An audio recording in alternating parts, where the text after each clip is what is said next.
नमस्कार, times of Swaraj में आप सबों का स्वागत है और मैं हूं संतोष सिंह। और आज हम टाइम्स ऑफ स्वराज में चर्चा करने जा रहे हैं कि सिद्धार्थ जी काउंसलिंग के नाम पर जिस स्तर पर खेल चल रहा है उसको प्लीज रोकिए, क्योंकि काउंसलिंग के बहाने जो आम शिक्षक हैं, जो सही शिक्षक हैं, वही परेशान हो रहे हैं और जो फर्जी है और जो कई फर्जी ने महाफर्जी है वो आराम से पैसा देके निकल जा रहा है।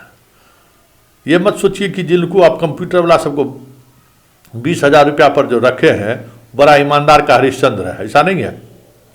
वो सब खेल करने पर लगा हुआ है, लकीर का फकीर है, समझ गए।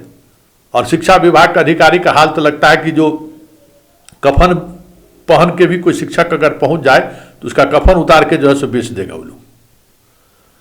प्लीज़ देखिए, क्योंकि हमने आपके काउंसलिंग का बहुत ही क्लोज मॉनिटरिंग किया है। एक शिक्षक के बारे में तो मैंने सूचना दी है, वो भी भागलपुर डीएम के माध्यम से, कि देख लीजिए किस तरीके से ये फर्जी बहाल शिक्षक है। 2 प्रमाण पत्र इसके पास है और ये दूसरे वाले प्रमाण पत्र के आधार पर नौकरी कर रहा है, जबकि वो पहले मैट्रिक पास कर चुका है।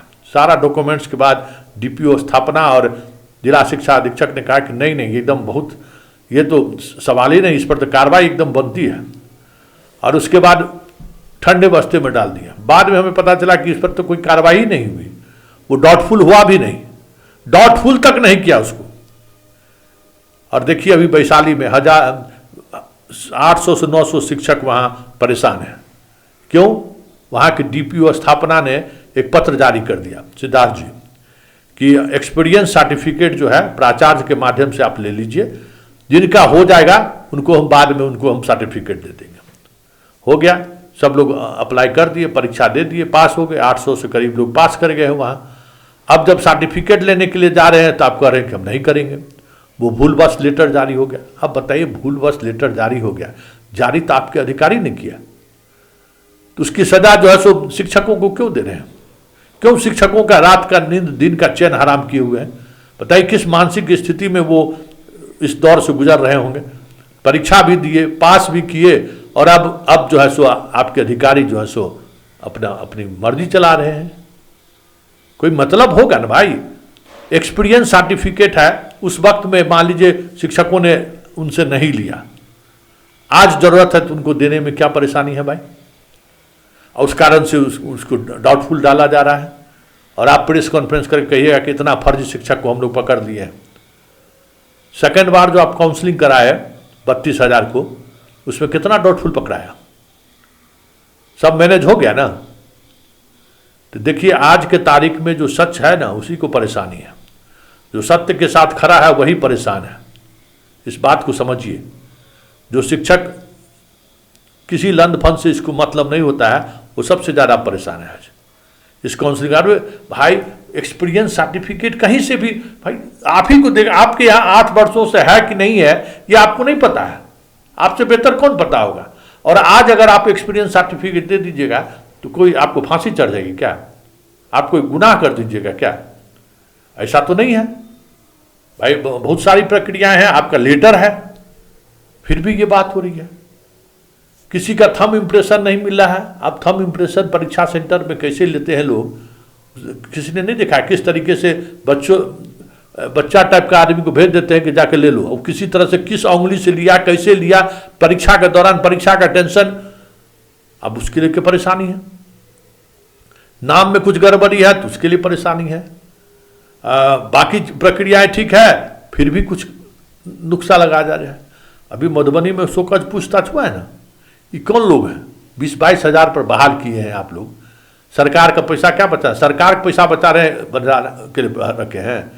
वो सरकार का पैसा भी कोनो अधिकार, सिद्धार्थ जी आपके पॉकेट का पैसा है नहीं, आपके कमाई का, हमारे आपका सब लोगों का टैक्स का पैसा है। तो उसको बचाने के लिए आम लोगों से कितना ये लोग दोहन कर रहा है, इसका अंदाजा है? आपको अंदाजा नहीं होगा कि आज सारा शिक्षा माफिया जो है ना, इन्हीं कर्म स्टाफ जो अब डेली वेजेज जो बहाल किए हैं ना कॉन्ट्रैक्ट पर, वो समस्या सबसे बड़ा जा रहा है। कभी वेतन नहीं उठाता है और 2 लाख 2.5 लाख के बुलेट पर चढ़ता है। सब 4 व्हीलर मेंटेन करता है, आजकल शहर में दुइये विभाग का आदमी जो है सो जमीन और मकान खरीद रहा है, एक मेडिकल का विभाग का आदमी और दूसरा शिक्षा विभाग का आदमी, तीसरा कोई नहीं जाके कीमत लगाता है। जिस जमीन का कीमत अगर 1 करोड़ होगा और डॉक्टर और शिक्षा विभाग का अधिकारी आमने सामने हो जाए तो 2-2.5 करोड़ तक उसका रेट चला जाता है। बस यही 2 विभाग है जिसको देखिएगा कि पूरे बिहार का एकदम जीडीपी को पूरा बढ़ाए रखता है एकदम।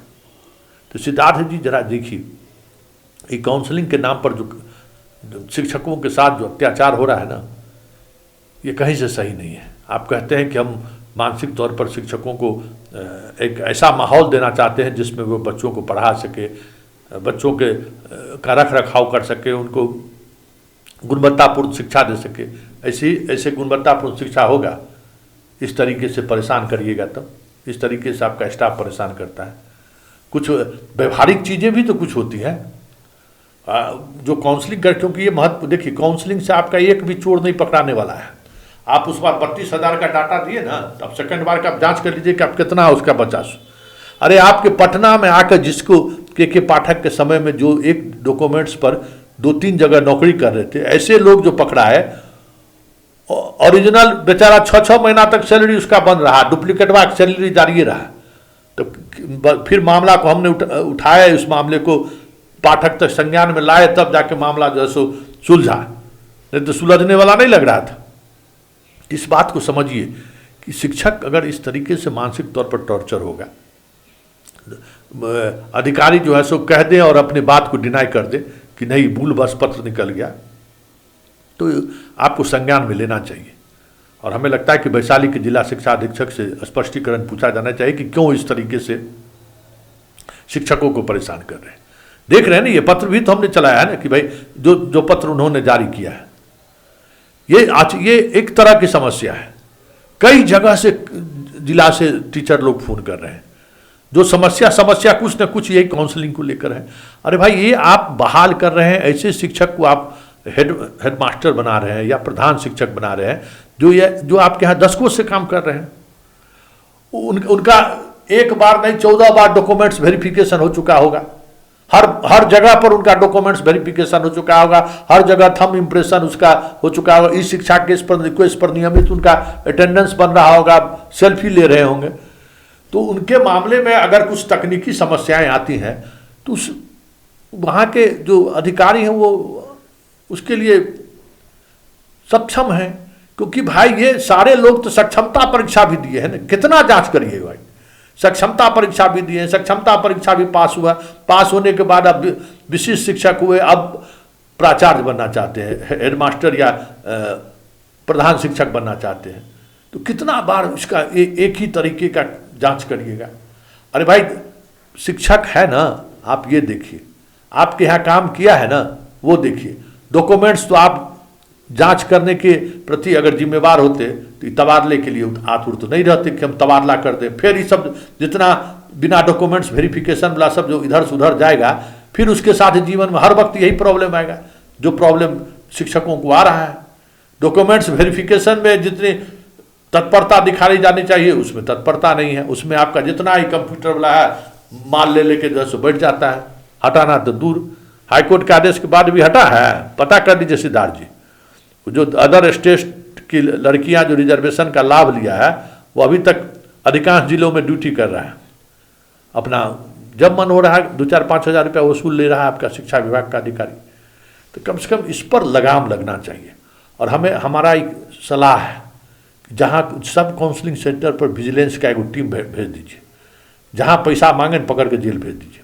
डर तो होगा किस तरीके से, क्योंकि आप फर्जी नहीं पकड़ रहे हैं, ये तय मानिए।